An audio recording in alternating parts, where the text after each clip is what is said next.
Pour la prédication, je vous invite à continuer la série que j'ai commencée dimanche dernier sur le prophète Élie, un prophète juif de l'Ancien Testament qui a vécu environ 850 ans avant Jésus-Christ.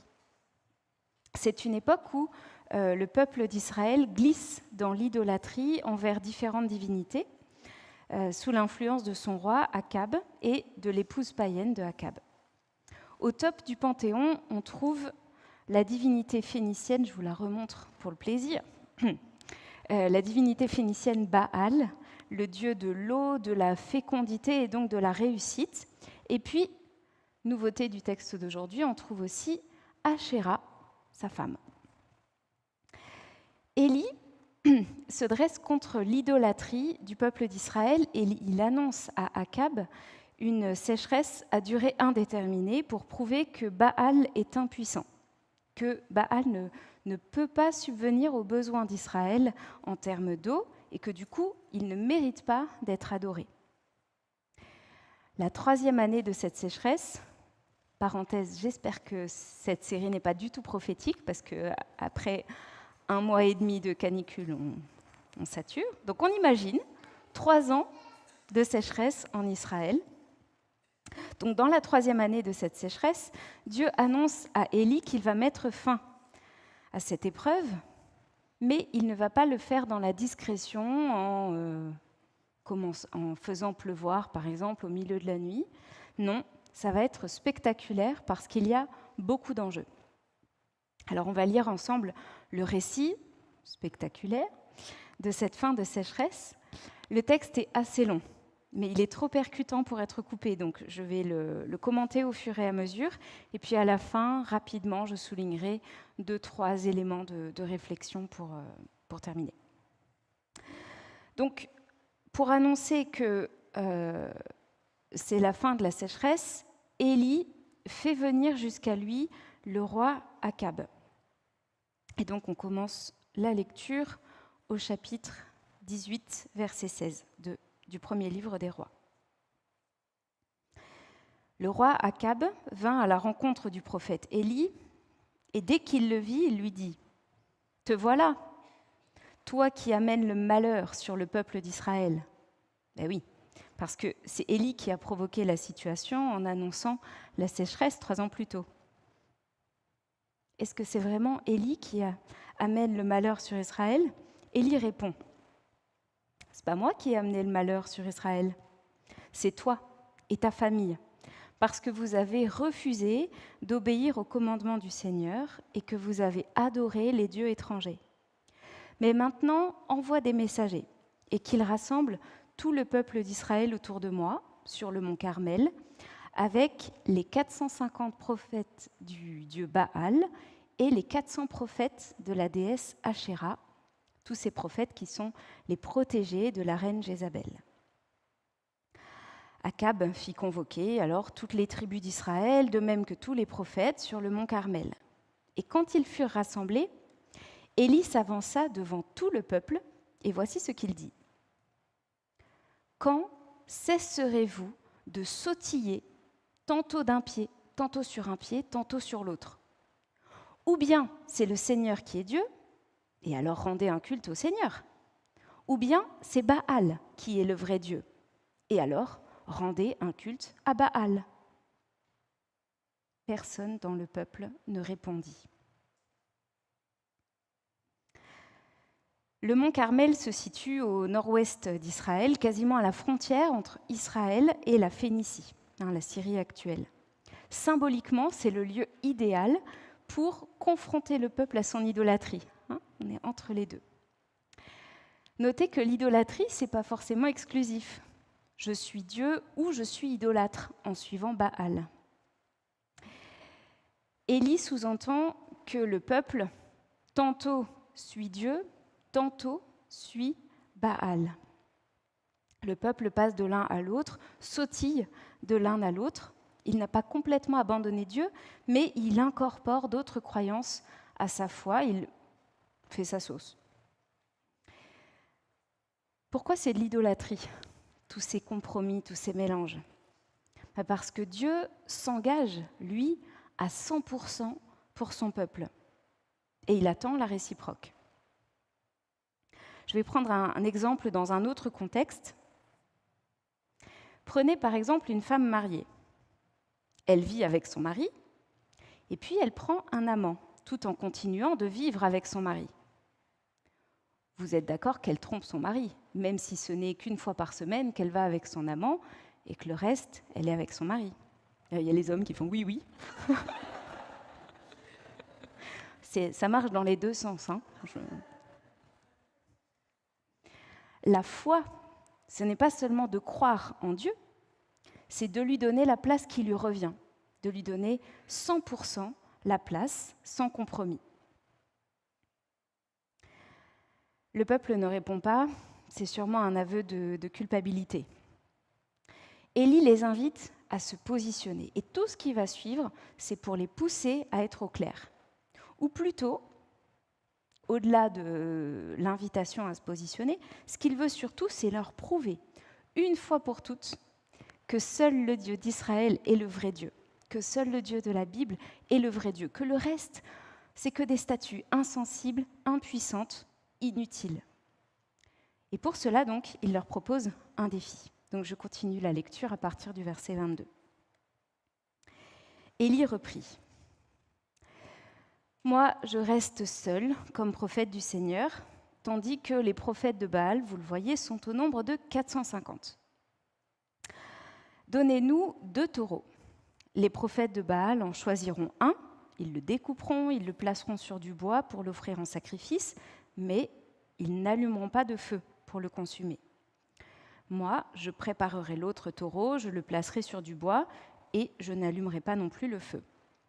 Ils prieront leur Dieu, et moi, je prierai le Seigneur. Le Dieu qui répondra en allumant le feu, c'est lui qui est Dieu. » Alors tout le peuple répondit, « Oui, c'est bien, nous sommes d'accord. » Vous avez compris le défi, c'est très simple. Chaque camp offre un sacrifice que le Dieu doit consumer. Baal était le dieu de l'eau, mais c'était aussi le dieu de l'orage. Donc l'idée que la foudre puisse venir consumer l'offrande est tout à fait plausible. Le défi est simple, et il n'est pas tout à fait égal ou équitable. Élie est face à 450 plus 400 prophètes païens. Et il les provoque. Il provoque en particulier les prophètes de Baal, donc les 450 premiers. Mais les autres sont là. Alors en image, ça donne ça pour les prophètes païens et Élie. Élie est tellement sûr de lui, ou plutôt, il est tellement sûr de Dieu qu'il n'hésite pas à affronter la foule, il n'hésite pas à se dresser contre l'institution, en s'appuyant sur un principe qui a été magnifiquement formulé par Coluche. Désolé, ce n'est pas un prophète biblique, mais c'est pas parce qu'ils sont nombreux à avoir tort qu'ils ont raison. N'empêche que pour se dresser ainsi contre le nombre, les institutions, le système, il en faut du courage et surtout de cette conviction que Dieu en vaut la peine et que Dieu va répondre présent. Élie est tellement sûr de lui, tellement sûr de Dieu, qu'il donne l'avantage au prophète de Baal. Je continue la lecture. Élie dit au prophète de Baal, « Choisissez l'un des taureaux, préparez-le, vous, les premiers, puisque vous êtes les plus nombreux. Ensuite, priez votre Dieu, mais n'allumez pas le feu. » On ne triche pas. Alors ils prirent le taureau qu'on leur présenta, ils le préparèrent, et puis ils prièrent Baal depuis le matin jusqu'à midi. « Baal, réponds-nous, disait-il. » Et ils dansaient en sautillant autour de l'autel qu'ils avaient construit. Mais ils ne reçurent pas un mot de réponse. Vers midi, Élie se moqua d'eux. Et il leur dit, « Criez plus fort, puisque c'est un Dieu, peut-être qu'il est très occupé, ou bien il a une obligation urgente, ou alors il est en voyage. Peut-être qu'il dort et qu'il faut le réveiller. » Alors ils crièrent plus fort. Et selon leur coutume, ils allèrent même jusqu'à se blesser avec des épées et des lances jusqu'au sang.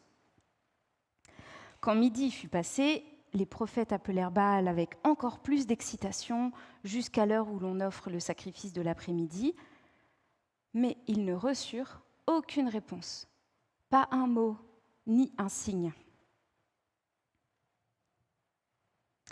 Ils y passent toute la journée et rien ne se passe. Leur Dieu ne répond pas. Élie les provoque, et alors là, on rentre dans la surenchère, dans l'escalade, jusqu'à ce que ça devienne vraiment gore. Le fait de s'entailler, c'était une pratique courante dans la religion de Baal. Baal était censé apporter la vie à travers l'eau. Mais du coup, ces adorateurs pensaient que quand on était en période de sécheresse, pendant la saison sèche chaque année, c'est que Baal était mort. Et du coup, il fallait le faire revenir à la vie pour avoir de nouveau de l'eau. Alors rituellement, à la fin de la saison sèche, il se blessait pour s'identifier en quelque sorte à la mort de Baal. Et puis, le sang qui coulait devait aussi inviter Baal à se rappeler qu'il fallait faire ruisseler l'eau. Le Dieu de la Bible, lui, dès le départ, dès la loi donnée à Moïse, interdit totalement ce genre de pratique, non seulement inutile, mais aussi moribonde et destructrice. Puisque les prophètes de Baal ont échoué, c'est au tour d'Élie. Alors, Élie invita tout le peuple à s'approcher de lui. Quand ils se furent approchés, Élie se mit à réparer l'autel du Seigneur qui avait été renversé. Il prit 12 pierres, le nombre qui correspondait aux 12 tribus des descendants de Jacob, à qui le Seigneur avait déclaré « Désormais, tu t'appelleras Israël ». Avec ces 12 pierres, il reconstruisit l'autel qui appartient au Seigneur, et autour de l'autel, il creusa un fossé qui pouvait contenir une trentaine de litres. Il disposa du bois sur l'autel, puis découpa le taureau et plaça les morceaux sur le bois. Ensuite, il ordonna à ceux qui étaient là, remplissez 4 cruches d'eau et versez-les sur le sacrifice et sur le bois. Ils le firent. Élie reprit, faites-le une 2e fois. Ils le firent. Faites-le une 3e fois. Et ils le firent. L'eau coula tout autour de l'autel et remplit même le fossé. Vous remarquez que Élie s'ajoute un handicap en versant de l'eau partout, même sur le bois. Alors pour faire brûler du bois mouillé, c'est vraiment qu'il a confiance. Vous remarquez aussi les symboles, 12 pierres comme les tribus d'Israël, 12 cruches versées, tout pareil. On a l'impression que c'est vraiment un moment phare, comme un renouvellement de l'alliance entre Dieu et les 12 tribus de son peuple. Même s'il n'y en a que 10 présentes, mais symboliquement, c'est un renouvellement de l'alliance entre Dieu et son peuple. À l'heure où l'on présente à Dieu le sacrifice de l'après-midi, donc juste après l'échec des prophètes de Baal, le prophète Élie s'avança et dit « Seigneur, Dieu d'Abraham, d'Isaac et de Jacob, montre aujourd'hui que c'est toi qui es Dieu en Israël, que je suis ton serviteur et que c'est sur ton ordre que j'ai fait tout cela. Réponds-moi, Seigneur, réponds-moi, afin que ce peuple sache que c'est toi, Seigneur, qui es Dieu, et tu le ramèneras ainsi à sa fidélité d'autrefois. » Nous avons là un homme debout, pas de rituel particulier, une prière toute simple qui va droit au but, centrée sur Dieu, sur sa fidélité envers le peuple et sur le désir de revenir dans cette alliance. Le Seigneur fit alors descendre du feu qui brûla le sacrifice, le bois, les pierres, la poussière et qui fit évaporer l'eau du fossé. Lorsque les Israélites virent cela, ils s'inclinèrent tous jusqu'à terre, puis ils se dirent « Oui, c'est le Seigneur qui est Dieu. C'est le Seigneur qui est Dieu. » Quel contraste! Après l'échec cuisant des prophètes de Baal, Dieu révèle de façon spectaculaire la puissance de son feu, de sa présence, de sa force. La victoire de Dieu dans ce défi est éclatante. Au foot, qu'est-ce que ça donnerait une victoire 12-0 ou 25-0? Incroyable. Israël n'a pas le choix. Il ne peut que reconnaître qu'entre les deux camps, aucune comparaison n'est possible. Seul Dieu, le Dieu de la Bible, est vivant, fort, digne d'être reconnu et suivi. Tout le reste, c'est du vent. Élie leur dit ensuite, « Saisissez les prophètes de Baal, qu'aucun d'entre eux ne s'échappe. » Alors ils les saisirent tous. Élie les fit descendre jusqu'au bord du torrent de Kishon, et là, il les fit égorger. Happy end. La conclusion est sanglante. C'est le massacre des faux prophètes, des prophètes de mensonges, qui ont vraiment induit le peuple en erreur. Alors nous, on aurait préféré une version moins violente. Ramener les prophètes à la frontière, par exemple, ou les emprisonner. Mais on le sait, Élie n'est pas quelqu'un qui fait dans la dentelle. Mais je me dis qu'il y a aussi des raisons, ça n'explique pas tout. Mais après ce qui vient de se passer, il est sûrement chargé d'adrénaline. Et quand on est chargé d'adrénaline, on ne fait pas dans la nuance. Et puis pour lui, c'est sûrement beaucoup plus clair d'éliminer visiblement toute concurrence au culte rendu à Dieu. Et ça passe par les prophètes. C'est, excusez-moi l'expression, un peu des dommages collatéraux. Et puis, il ne faut pas oublier qu'on est dans un contexte violent. C'est-à-dire que là, on nous détaille ce qui se passe par rapport aux prophètes païens. Mais en fait, Élie doit se cacher depuis 3 ans parce qu'on le recherche pour le mettre à mort. Et dans l'entretien que je ne vous ai pas lu, entre Élie et un serviteur d'Akab, qui est lui aussi resté fidèle à Dieu, au début du chapitre 18, on apprend que la femme d'Akab a voulu faire massacrer tous les prophètes de Dieu et que Akab a dû en cacher certains dans des grottes dans le désert.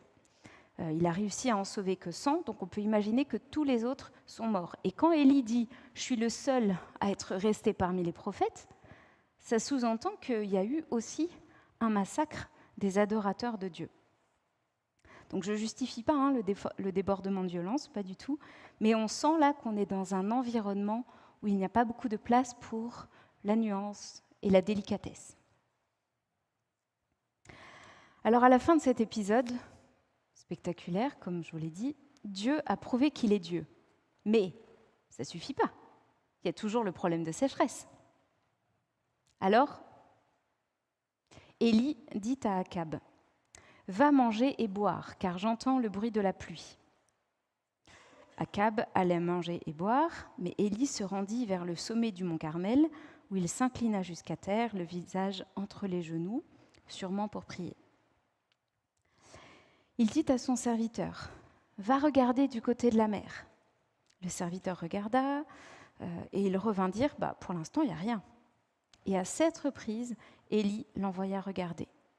La 7e fois, le serviteur déclara, « Oui, il y a un petit nuage qui monte de la mer. Il n'est pas plus grand que la main. » Alors Élie lui ordonna, « Va dire à Akab d'atteler ses chevaux, de redescendre avant que la pluie ne le retienne. » Les cieux devinrent de plus en plus sombres à cause des nuages, le vent se leva, et alors une forte pluie se mit à tomber, tandis que le roi Akab, sur son char, rentrait à Jizréel, sûrement le lieu où il a son palais secondaire. Élie remit sa ceinture pour partir, et, rempli de force par le Seigneur, il courut devant le char d'Akab jusqu'à l'entrée de Jizréel. Ça fait une 40aine de kilomètres. Après cet épisode incroyable du mont Carmel, on est là au sommet de la carrière d'Élie. Cet événement inimaginable, un peu du grand spectacle où il y avait beaucoup d'enjeux, beaucoup d'intensité, beaucoup de monde. C'est comme un point de bascule. On a l'impression qu'il y a un avant et un après parce que Dieu s'est manifesté sans ambiguïté. Et Élie est tellement porté par ce qui vient de se passer, par la présence de Dieu, qu'il termine cette journée riche en émotions par un marathon. Alors, il y en a quelques-uns parmi vous qui courent et qui font des courses très endurante, ça m'étonnerait que vous commenciez la course le soir, après une journée aussi intense que celle d'Élie. On est vraiment dans la victoire. Vous voyez, sur ce sentiment de triomphe, on a l'impression qu'Élie se laisse porter par cette vague de victoire. Il est sur son petit nuage, ou plutôt sur un gros nuage de pluie. Tout semble possible, on repart sur de bonnes bases avec le peuple, avec le Seigneur. Et même s'il pleut, on reçoit la pluie avec gratitude, même s'il pleut, l'horizon est lumineux pour le peuple et pour Élie, du coup. J'aimerais juste revenir sur l'opposition entre Baal et Dieu. Baal, c'est l'idole type.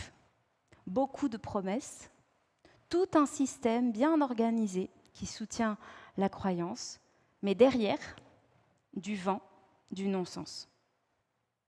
Alors autour de nous, on trouve de telles idoles soutenues par de la publicité attractive, par un discours bien rodé, par tout un système qui profite. Là, on avait 450 et 400 prophètes entretenus par la cour, mais on a aussi ça parfois.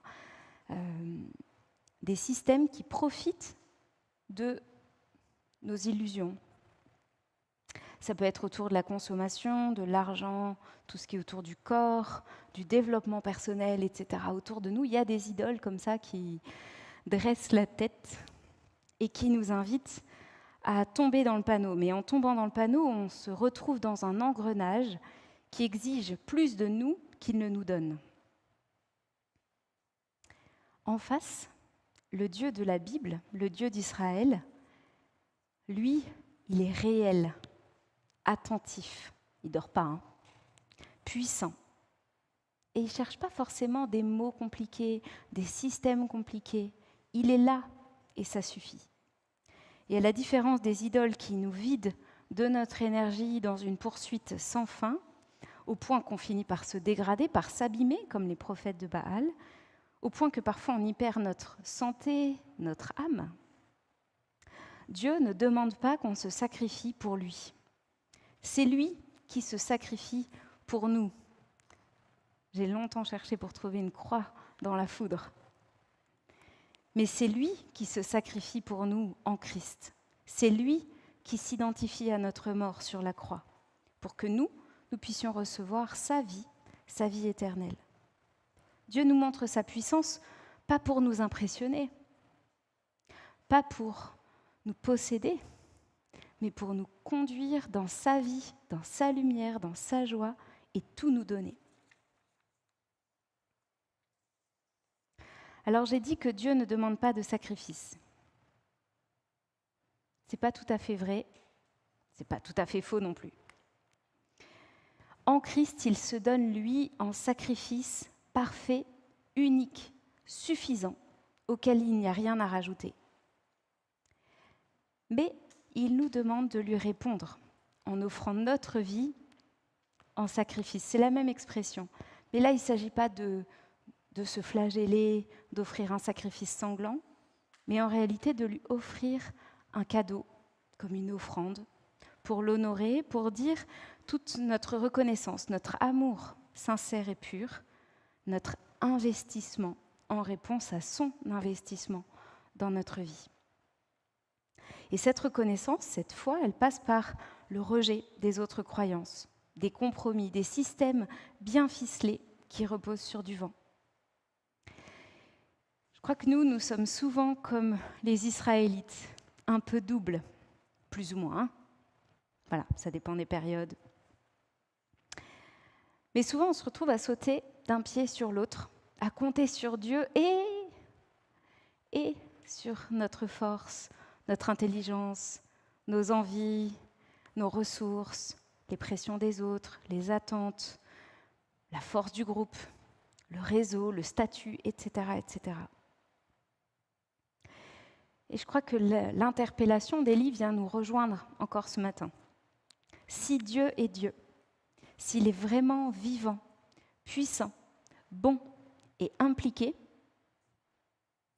qu'est-ce qui peut se comparer à lui ? Pourtant, nous sommes souvent pris dans la duplicité, le compromis. Mais il faut faire un choix. À l'époque, comme aujourd'hui, il faut faire un choix. Et autant de fois que c'est nécessaire. Même si on a fait un choix il y a 20 ans. Peut-être qu'on se retrouve aujourd'hui dans une situation où on balance d'un pied sur l'autre. Et je trouve que l'exemple d'Israël est encourageant. Même si le peuple s'est gravement éloigné de Dieu, Dieu est suffisamment puissant pour rejoindre le peuple, pour se montrer à lui, pour le ramener à lui.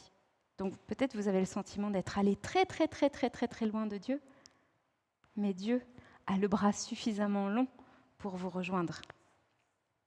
Je vous invite à prier.